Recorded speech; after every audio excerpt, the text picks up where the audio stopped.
They say some debts are paid in gold. I know the truth.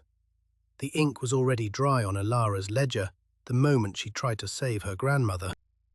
Elara woke to the smell of burning lavender, the exact scent of the day Gran Clara drew her final breath. She ran to the kitchen, clutching a pocket watch until her knuckles turned white, only to find the same tea cooling on the table. When she tipped the chair over to catch the falling grandmother, a miracle occurred. Or so she believed. Gran Clara lived, breathing deeply for the first time in years. But the house suddenly felt cavernous and cold. Elara reached for her mother's hand to celebrate, but she grasped only air.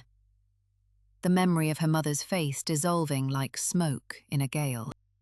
Panic bloomed as she realized she couldn't recall her mother's name. A name once cherished, now erased by the ink of a debt she didn't know she signed. She desperately pulled at the threads of time again, convinced she could fix the trade. Yet with every correction, a different family treasure vanished. Her father's tools disappeared. Then his silhouette from the family portrait, leaving only a haunting, empty space on the wall. Elara gripped a photograph of her father, her fingers shaking, watching the image fade into blank paper before her very eyes. She hesitated, the weight of the silence deafening, realizing she was trading her lineage for a heartbeat. Would she go on? Gran Clara smiled, oblivious to the void growing in the house. A smile that cost Elara every memory of her childhood home. The debt was piling up, a mountain of ghosts owed to the silent, waiting dark. Every life snatched back was simply stolen from her own history, until there was nothing left to trade but herself. Elara stood before the final choice. Let the grandmother go, or surrender her own soul to close the ledger.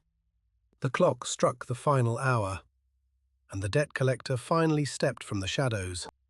Gran Clara remained, yet she sat alone in a house where the walls were stripped of all evidence that a family had ever existed. She was saved, but the life she loved was the price paid in full, leaving her in a house of beautiful, hollow silence. The ink will eventually run dry for all of us, won't it? Even for those who think they can outrun the final page. Tell me, if you could bargain for one lost day, who would you choose to unmake? My own ledger was torn long ago, back when I thought I was the one holding the pen.